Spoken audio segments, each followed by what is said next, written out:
This is part 8 of the series Integration. In this part we're going to continue with our evaluation of definite integrals. In this problem we have a constant function, y equals 4. And as you recall, y equals 4 is simply a straight horizontal line. And we're evaluating that integral from 1 to 3. Now we could go through the standard process of finding our delta x sub I and our x sub i's and all that kind of thing, but the easiest way to do this is to consider what we're dealing with. We're trying to find the definite integral, which is an idea of the area under the curve between the two vertical lines and the x-axis. Well, if you take a look at this, this is simply a rectangle. So that's all we have to do to find the area under the curve is find the area of this rectangle. And the area of a rectangle, of course, is length times width. So what we have here is the area is going to be equal to, well, this distance is simply 3 minus 1, and we multiply that by the height, and the height is 4. And this 3 minus 1 is simply our b minus a values, and we're multiplying by the height. So this, you can think of this as your delta x with one interval, and your height is 4. So this gives us 2 times 4, which is simply 8. So of course the idea here is whenever possible you can use the areas of standard geometric figures to find the area under your curve. So let's move on to the next example and see how far this goes. In this problem, our function is a linear function, and you can see by the graph of the function here, it's just a straight line. We're evaluating from 0 to 3. Now, can you recognize what this shape is geometrically? If you guessed it as a trapezoid, you would be correct. Now, hopefully you recall all your geometric formulas. If not, it's a good idea to brush up on those because there's no cheat sheets or formula charts allowed. So the area is 1/2 height times base 1 plus base 2. So putting it into terms of this expression, 1/2 the height. Well, this is going to be the height of our trapezoid. Our trapezoid is basically laying on its end. So this distance is 3 units. So 1/2 the height times base 1. Well, this length would be base 1. So that's 5 units. And this would be base 2. So that's 2 units. Now you could say also this is f of 3 and f of 0. So f of 3 plus f of 0, but f of 3 is going to be obviously 5, and s of 0 is obviously 2. So here we have 3 halves times 7, which is 21 halves. Okay, let's go ahead and do one more of these before we move on to the next section. Now here we're evaluating the integral from -2 to 2 of the square root of 4 minus x squared dx. I want you to go ahead and pause the video, take a second, and see if you can identify what this shape is. Okay, hopefully you identified this shape as a semicircle. And the circle has a radius of 2. So if you want the area then, area equals pi r squared, and since it's a semicircle, that's divided by 2. And so it's pi 2 squared over 2, which is pi 4 over 2, which is 2 pi. So clearly the moral of this story is before you engage in an in-depth integral, make sure that you've eliminated any possible standard basic geometric formulas for the area under your curve. They're not always going to be that. In fact, most of the time they won't, but sometimes they will. They occur quite often, so it's a good thing to look for first because it can save you a lot of time. So now let's move on to the next section. In this section, we're going to look at some of the basic properties of definite integrals. The first one we're going to look at is kind of an obvious one. It says if f is defined at x equals a, then the integral from a to a of f of x dx is 0. This should be fairly obvious because the width of our object is 0. It's going from a to the same number, so the width of any rectangle is 0, and so therefore its area is 0.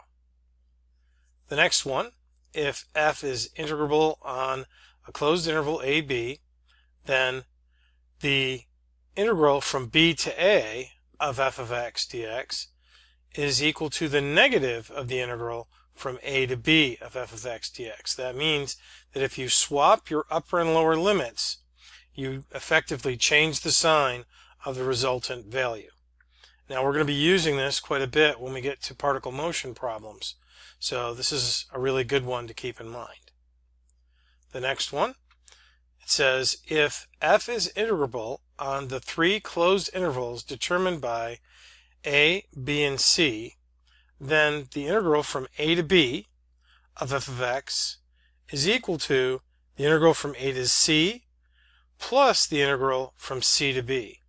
So what this is trying to say is that if you have really roughly, if you have some curve and you're going from a to b, you can divide this into several sections and say this entire area, the area from a to b, is equal to the area from a to c plus the area from c to b.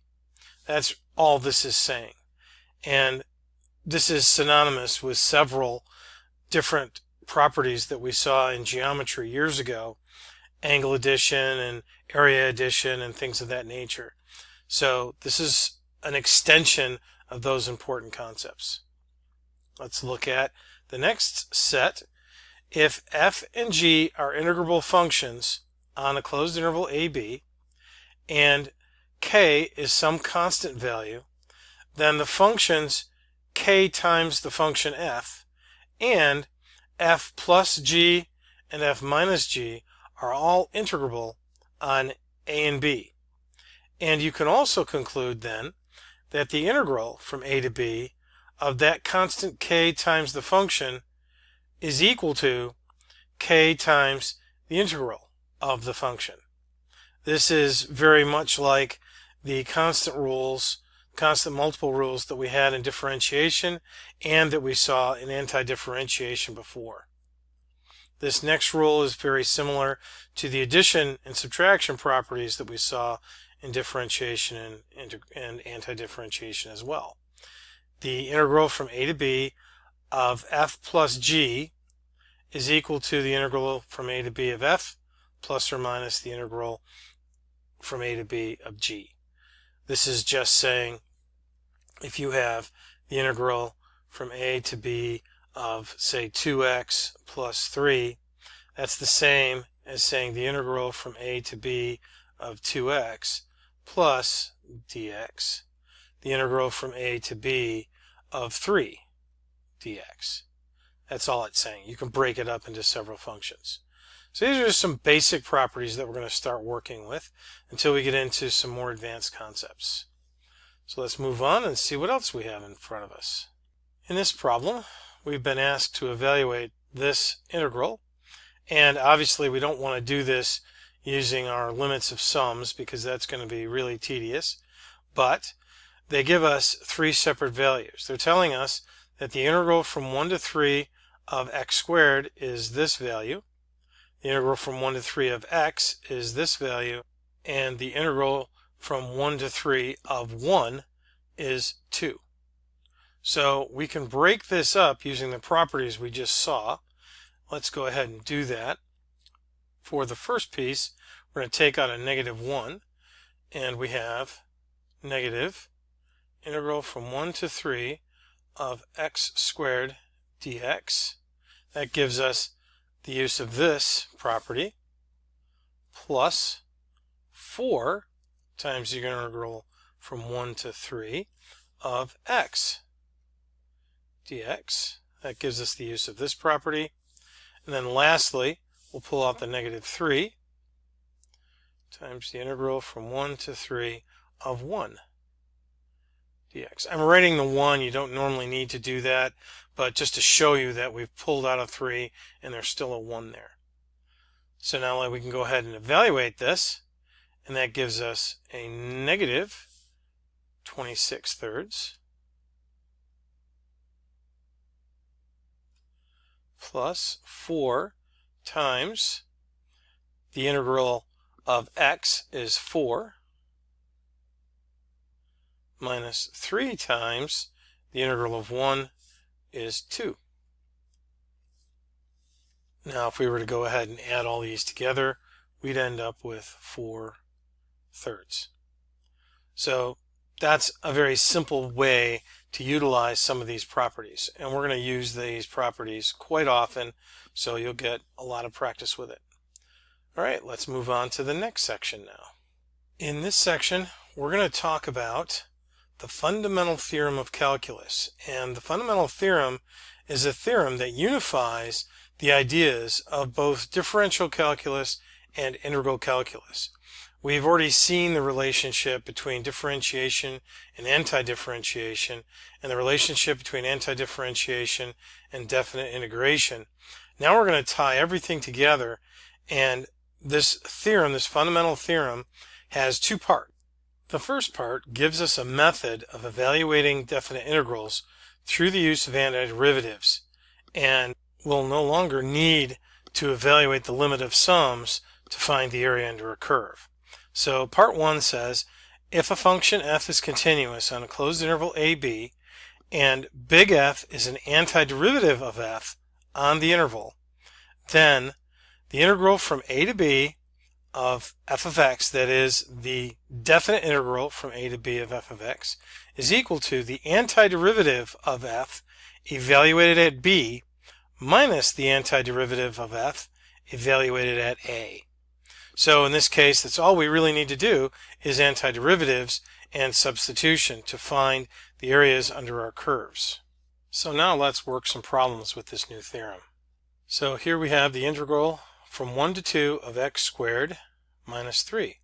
So to evaluate this, we'll take the antiderivative, and we have x to the third over 3 minus 3x, and we're going to evaluate that from 1 to 2.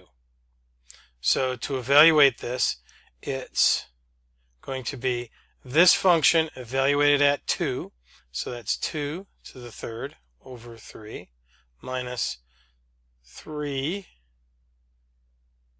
times 2 minus this whole thing evaluated at 1. 1 to the third over 3 minus 3 times 1,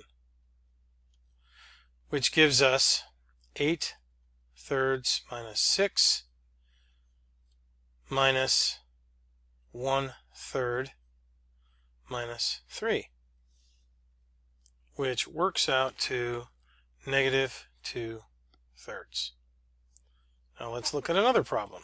So for this problem, we're going to rewrite a little bit. So that's going to be 3 times the integral from 1 to 4 of x to the 1/2 dx, which is going to be 3 times x to the 3 halves over 3 halves, evaluated from 1 to 4, which is 3 times 2 thirds x to the 3 halves, evaluated from 4 to 1, which is 3 times 2 thirds 4 to the 3 halves, minus 2 thirds times 1 to the 3 halves.